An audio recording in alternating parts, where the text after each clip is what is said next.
Baru kita ketemu Superman. Oke. Akhirnya bukan the last man. Kita harus jadi Superman, Ubermans. Jadi tujuan dari kita hidup, dari kita sebagai manusia, itu bukan manusia biasa, tapi manusia super. Jangan salah ya, lebih dulu Nietzsche daripada yang bikin komik Superman itu. Yes, Superman kadang pakai istilah overman. Jadi orang yang vital, penting dan merasa dirinya penting, tegas, teguh, terampil, bebas, berdaulat, ningrat dalam tanda petik ya. Sedikit, jumlahnya memang sedikit. Superman itu tidak banyak. Jadilah orang yang sedikit. Ada dalilnya di Quran. Kam min fi'atin qalilatin. Yang sedikit itu bisa mengalahkan yang banyak. Jangan jadi kerumunan. Jangan jadi orang yang akeh tunggale. Jadi orang yang spesial. Versi dirimu sendiri. Pak, saya ingin jadi orang istimewa, Pak. Kayak itu. Ya sudah di wong akeh nek ngono. Akeh tunggale masalahnya. Orang istimewa itu versi dirinya sendiri. Kamu akan jadi kawanan kalau tidak jadi Superman. Kawanan itu dia lemah, pengecut, mentalnya budak, manutan, setia kawan. Ada nggak di sini yang setia kawan? Katanya setia kawan itu cirinya orang kawanan, kerumunan. Ya kalau orang khusus kan biasanya kawannya jarang, dia sendirian. Makanya superhero itu kan penyakitnya biasanya kesepian. Dia sendirian tapi istimewa. Kamu tinggal milih, pingin punya teman banyak tapi biasa, atau jadi orang spesial. Resikonya kesepian. Nietzsche itu kan juga penyakitnya paling akut kesepian. Oke, Superman itu bebas meskipun dia tidak immoral. Jangan dianggap Superman terus sakarepe dhewe, ndak. Dia bikin nilai-nilai moral sendiri. Bedanya sama kawanan, kawanan itu dibikinkan orang nilainya. Kalau Superman, dia bikin nilai sendiri. Yang ketiga, Superman itu yang melakukan ya sagen. Orang yang mengiyakan hidup. Orang yang sanggup hidup, menghadapi hidup dalam situasi apapun. Bukan orang yang melarikan diri dari hidup. Susah, ayo. Sempit, ayo. Tetap aku menguasai diriku sendiri. Jadi namanya ya sagen. Di Nietzsche meskipun dia agak ragu-ragu, kira-kira kayak sopo sih Superman itu? Ya paling ya gabungan antara Napoleon sama Goethe, atau gabungan antara Yesus sama Julius Caesar. Jadi mix. Di sini ada kalimat lagi, Superman itu paling tidak ya dia punya ciri gabungan dari seorang seniman, berarti perasaannya hidup, dengan filosof, akalnya hidup, dan orang suci, berarti perilakunya terarah. Itu Superman. Seniman, filosof, orang suci. Perasaannya hidup, mandiri, akalnya hidup, mandiri, dan perilakunya terarah. Tidak ngawur dan tidak diatur-atur orang. Terus Superman itu pasti cerdas. Dia bisa, biasanya orang biasa, orang awam itu melihat masalah satu perspektif. Ngertinya ini yang benar sudah. Tapi kalau Superman dia bisa lihat, oh ini benar, tapi dari perspektif itu ini bisa benar, dari perspektif ini itu bisa benar. Itu cirinya Superman. Dan Superman tidak mengingkari will to power-nya. Kamu pengen nikah ya? Ya, enggak apa-apa. Memang pengen kok. Kan ada orang pengen nikah ya? Enggak, apa, malu masalahnya. Masa kayak gitu diucapkan. Kalau Superman enggak ada begitu. Makanya Superman itu tidak malu meskipun celana dalamnya di luar. Superman ndak pemalu pokoknya. Maunya apa? Ayo itu. Sistem nilai diciptakan. Kenapa kamu malu? Karena ada sistem nilai di luar dirimu yang ngatur kamu. Sehingga kamu ngalami yang menurutmu dianggap orang lain jelek. Sehingga kamu malu.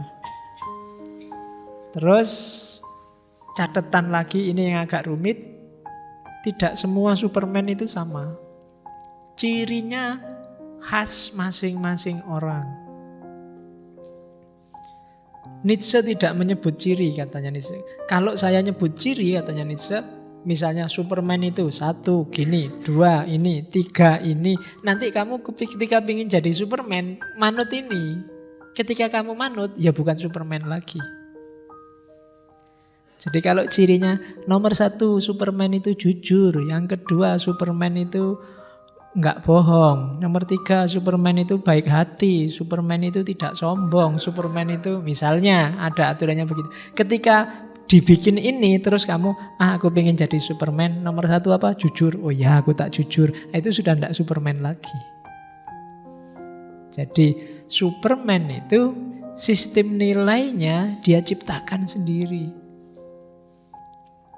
Loh nanti sakarepe dhewe ndak, karena akalnya sehat, perasaannya sehat, perilakunya sehat. Berpikirnya mandiri, tidak terkotori oleh dogma-dogma, aturan-aturan yang membelenggu selama ini. Oke, jadi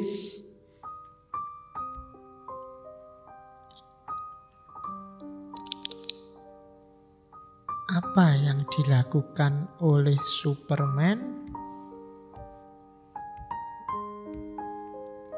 Nah ini terakhir. Jadi Nietzsche dengan Superman-nya memberi kita tentang yang lain. Jadi Nietzsche ini sumbangannya banyak. Semua yang saya omongkan tadi. Yang pertama perspektivisme. Nietzsche orang pertama yang menggugah kesadaran kebenaran itu perspektif loh. Yang nanti dihidupkan habis-habisan oleh, makanya tadi saya bilang ini transisi dari modern menuju posmo. Orang modern itu masih dengan kecenderungan kebenaran itu tunggal. Yang kedua, bikin orang mandiri.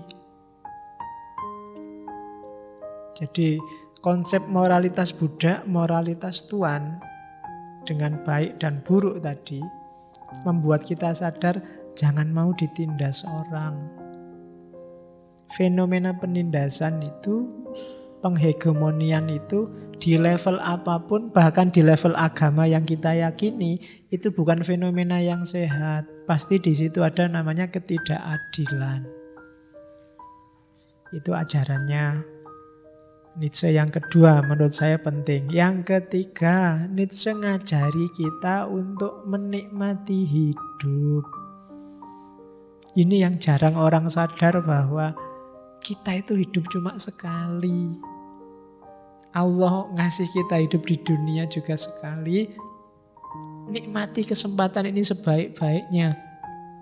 Semua fasilitas yang ada di muka bumi ini kan untuk kita, maunya Allah. Yuk dinikmati itu. Jadi kita bikin dunia kita sendiri yang menggembirakan. Jangan bikin aturan yang bikin sumpek hidup kita sendiri. Jangan bikin tafsir yang bikin kita pusing sendiri. Arahkan orientasi visi hidup, visi beragama kita ke arah kegembiraan hidup, kesenangan hidup. Itu maunya Nietzsche. Terus ya dari Nietzsche juga kita belajar selama ini kita nggak ngapa-ngapain. Kita kayak robot, remote-nya semua yang di sekeliling kita. Bisa agama, bisa adat, bisa tradisi, bisa undang-undang, bisa aturan. Kita nggak ngapa-ngapain sama sekali. Kita bangun kerja tidur tiap hari itu. Tiap hari kerjaan kita kan besok pagi bangun ke kampus, nongkrong, ngobrol, WA-an, Facebookan. Kalau kuota habis pulang, tidur, makan, nongkrong terus ngono. Kita tidak pernah mikir hidup kita sendiri. Kita anggap yang sudah selama ini jalan itulah yang baik. Problemnya di situ. Maka kita jadinya kayak robot. Kita kehilangan will to power. Kita nggak berani keluar dari kotak kita sendiri. Dan yang terakhir, kalimatnya Nietzsche bagus. Jangan jadi bagian dari kerumunan. Tunjukkan dirimu dalam sejarah. Sampai titik ini sebenarnya termasuk saya mungkin tidak akan tercatat oleh sejarah. Ya berusahalah biar sejarah mencatatmu. Jangan-jangan besok sampai level cucunya cucu sudah kehilangan lacak sudah. Kayak apa dulu simbahku, kayak apa sudah hilang. Karena kita tidak penting ternyata. Jadilah orang penting, jangan jadi kerumunan. Kerumunan itu orang banyak. Di antara yang jutaan orang besok demo misalnya di Jakarta itu yang muncul-muncul paling 1, 2, 3. Sisanya sebanyak itu kerumunan semua. Tidak penting. Seandainya kamu ikut ke sana paling ya jadi kerumunan. Kamu dipentungi polisi sampai benjut-benjut. Tidak masuk TV. Iya. Tetap yang disorot bangsanya Habib Rizik, bangsanya yang mimpin-mimpin demo, yang orasi. Mbok kamu di sana kecopetan kah opo, sandalmu hilang kah, ndak mungkin diwawancara. Karena kamu ndak penting. Coba Kapolri, sepatunya hilang, itu mungkin diwawancara sama TV. Tapi kalau sandalmu putus, sandal jepit sudah jelek, putus lagi. Pas demo lagi, sopo sing arep ngopeni dirimu. Kita kerumunan ternyata levelnya. Kita ndak muncul.